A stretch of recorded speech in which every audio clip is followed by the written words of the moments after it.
आइए देखते हैं बेसिक कॉन्सेप्ट प्रश्नावली 3.5 का बेसिक कॉन्सेप्ट पहले देखते हैं।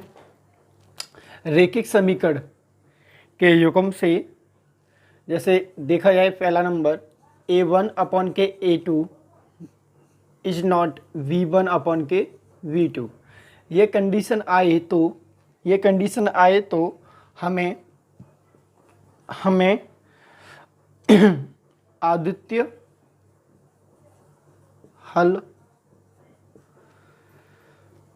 हल प्राप्त होता है। अगर आगे दूसरी कंडीशन a1 अपॉन के a2 बराबर में b1 अपॉन के v2 बराबर में c1 अपॉन के c2 ये कंडीशन आती है तो इसके अनेक हल प्राप्त होते हैं। ठीक है, आगे तीसरी कंडीशन पे देखा जाता है इसको, हम इसको बता रहे हैं ब्रज गुणनखंड विधि के। आप देखेंगे a1 अपॉन के a2 बराबर में b1 अपॉन के b2 बराबर में a1 अपॉन के a2 और b1 अपॉन के b2 is not c1 upon के c2। ठीक है, ये कभी कंडीशन ऐसी आई तो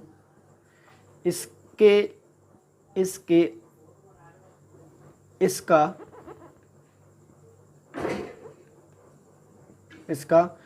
कोई हल नहीं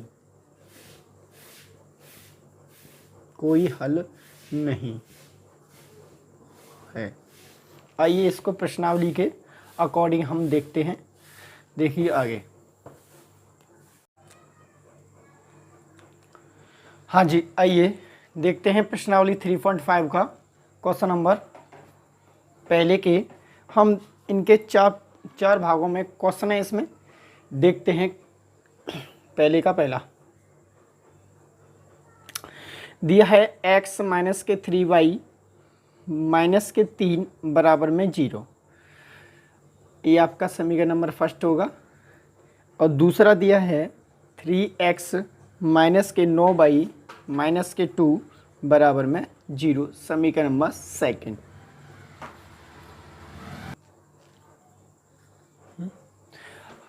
x माइनस 3y माइनस के 3 बराबर में 0, समीकरण नंबर फर्स्ट। 3x माइनस के 9y माइनस के 2 समीकरण नंबर बराबर में 0, समीकरण नंबर सेकंड। हम यहाँ से अनुपातों में रखते हैं तब हम ये ज्ञात कर पाएंगे आपके लिए एक अद्वितीय हल है जिसका कोई हल नहीं, इसकी अरिमित रूप से अनेक हल हैं, अद्वितीय हल की स्थिति में मैं उसे ब्रज गुणन विधि से ज्ञात करें। जब अद्वितीय हल होगा तो हम इसको आगे तक ले जाएंगे ब्रज गुणन विधि से, यानी कि क्रॉस मल्टीप्लिकेशन मेथड से। आइए पहले इसकी तुलना करते हैं। तुलना करेंगे इसकी रैखिक समीकरण से। रैखिक समीकरण है आपका, या तुलना करते हैं इसकी ax प्लस के by प्लस के c बराबर 0 से तुलना करने पर यहाँ से अपनी तुलना करते हैं। अब समीकरण नंबर 1 की तुलना करेंगे तो a1 हो जाएगा, समीकरण नंबर 2 की तुलना करेंगे तो a2 हो जाएगा। तो तुलना करते हैं समीकरण नंबर फर्स्ट की। ठीक है, फर्स्ट की तुलना करते हैं तो यहाँ से होगा a1 बराबर के तुम्हारा 1, v1 बराबर के माइनस के 3, c1 बराबर माइनस के 3। ठीक है, ये तो आपकी समीकरण नंबर फर्स्ट से ये आपकी तुलना आएगी, a और b और c के मान आ गया। अगर यहाँ पे समीकरण नंबर 2 से समीकरण नंबर 2 से देखा जाए तो a2 बराबर 3, v2 बराबर माइनस के 9 और c2 बराबर माइनस के 2, जिस समीकरण नंबर सेकंड का हो गया सब। अब हम इनको अनुपातों में रखकर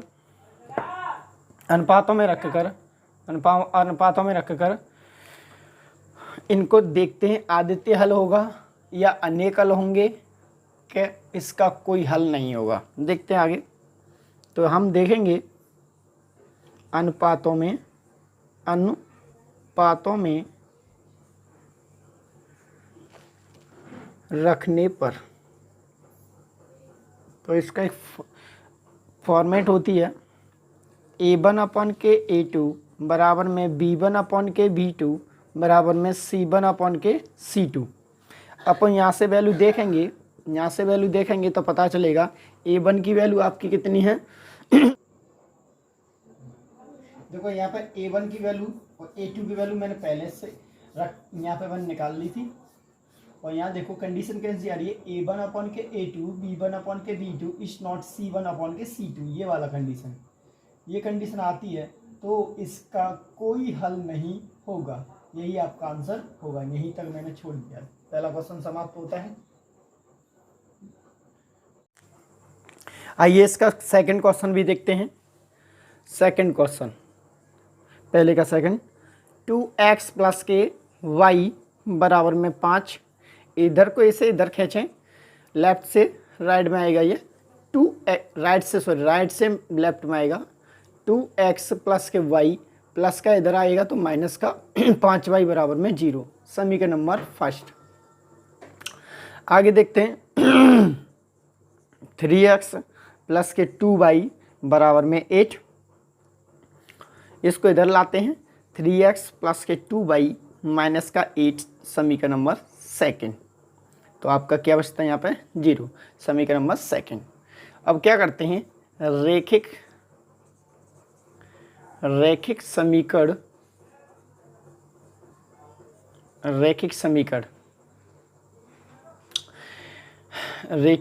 आपका क्या है, ax + के vy + के c बराबर 0 से तुलना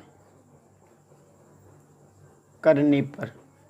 ठीक है, तो आप देखेंगे समीकरण नंबर फर्स्ट की करते हैं तो A1, समीकरण सेकंड की करते हैं तो A2। तो अपन पहले करते हैं समीकरण नंबर फर्स्ट की, समीकरण नंबर फर्स्ट से। तो यहाँ पे लाएंगे A1 बराबर के आपके हो जाएगा 2, V1 बराबर के आपको हो जाएगा 1 और C1 बराबर के आपको हो जाएगा 5। ये तो आपके समीकरण नंबर फर्स्ट की तुलना आ गई। इसी प्रकार सेकंड समीकरण की होती है A2 बराबर के आपको हो जाएगा 3, B2 बराबर का हो जाएगा आपका 2 और C2 बराबर का हो जाएगा 8। अब हम इनको अनुपातों में रखते हैं तब इनकी कंडीशन हमें पता हो जाएंगी कि आदित्य हल है, कि अनेक हल है, कि इसका कोई हल नहीं है। तो अनुपातों में रखने पर,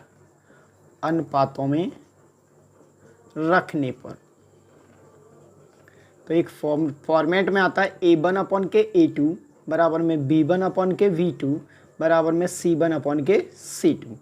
तो यहाँ A1 की वैल्यू आपके पास में कितनी थी 2, A2 की वैल्यू आपकी कितनी थी 3 बराबर में B1 की वैल्यू 2 और B2 की वैल्यू 2 बराबर में C1 की वैल्यू -5 और -8। माइनस से माइनस कैंसिल आउट, तो आपकी वैल्यू बचेगी 3/2 बराबर में 1/2 बराबर में 8, 5/8।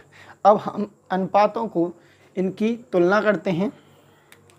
तो यहाँ देखा जाता है अपनी कंडीशन आती है, देखो A1/K जे आया 2/3 और 1/2। ये यहीं पर ही नहीं मिला, इससे इज नॉट बोल गया। यानी कंडीशन कौन सी आएगी, A1/K A2 बराबर में इज नॉट B1/K V2।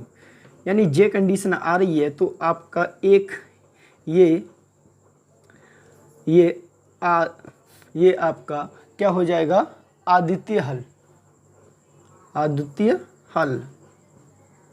जब आदित्य हल निकलता है तो इसको आगे लिया जाता है ब्रज गुणनखंड विधि द्वारा।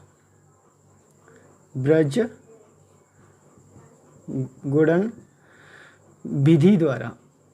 आइए इसको आगे भी देखते हैं। ठीक है, आगे देखते हैं इसको।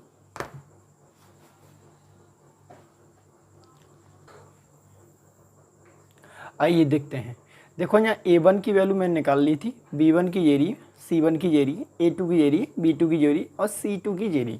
हम आदित्य हल निकला था, तो हम आगे क्या कर रहे हैं, ब्रज गुणनखंड ब्रज गुणन विधि यानी कि क्रॉस मल्टीप्लिकेशन मेथड। तो आइए देखते हैं।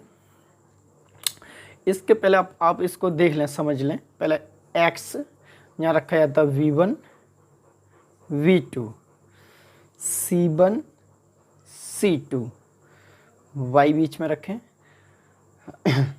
A1 A2 यहाँ रखें और B1 और V2 क्रॉस करते चले आएँ। इसका क्रॉस इससे, इसका क्रॉस इससे, इसका क्रॉस इससे, इसका क्रॉस इससे, इसका क्रॉस इससे, इसका क्रॉस इससे। यानी कि जब हम इसका मल्टीप्लाई करेंगे, यानी x के टर्म में आ रहा है तो x ऊपर, इसका गुणा इससे करेंगे यानी V1 इंटू में C2 माइनस के V2 इंटू में C1 बराबर y अपॉन में इसका गुणा इससे यानी C1 इंटू में A2 माइनस का इसका गुणा इससे A2 इंटू में A1 बराबर में 1 के इसका गुणा इससे A1 इंटू में V2 माइनस के A2 इंटू में V1।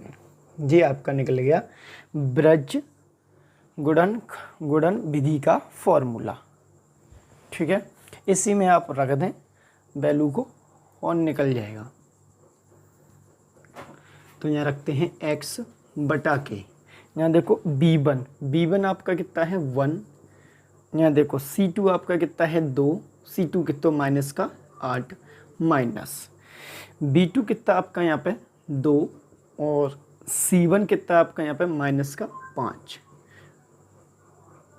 बराबर में आप देखा जाएंगे y की वैल्यू निकालता हूँ तो C1 कितना आपका यहाँ पे माइनस के 5 और यहाँ पे A2 कितना आपका, A2 है 3 माइनस का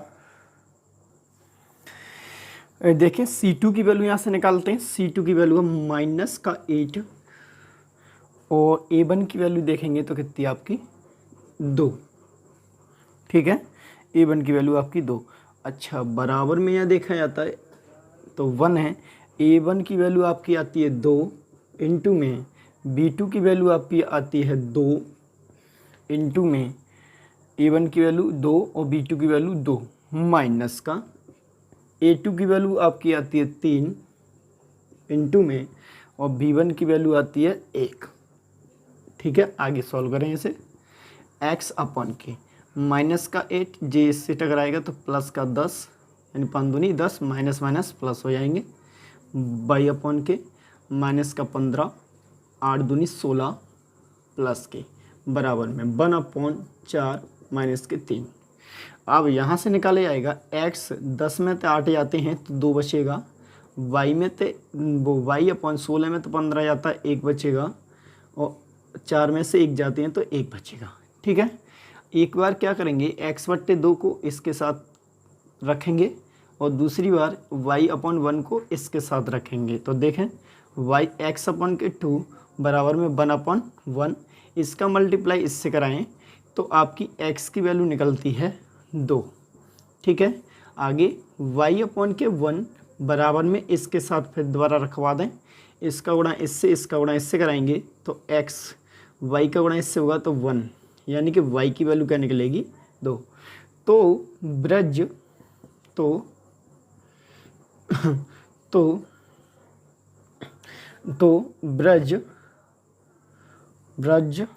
ब्रज